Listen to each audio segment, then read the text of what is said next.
Team India management పక్కన పెట్టేసిన, BCCI central contract నుంచి తొలగించిన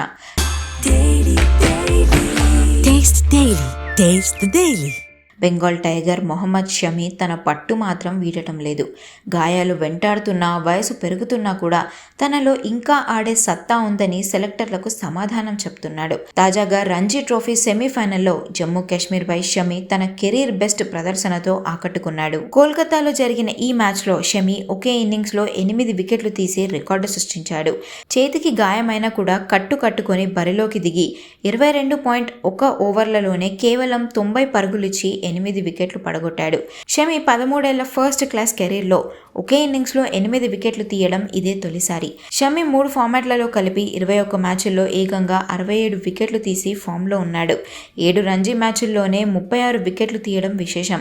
దేశావళి క్రికెట్లో షమి చేస్తున్న ఈ విధ్వంసం చూశాక నెటిజన్లు బీసీసీఐపై ఆగ్రహం వ్యక్తం చేస్తున్నారు.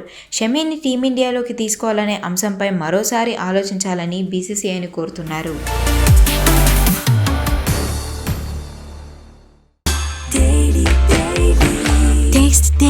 Taste the Daily.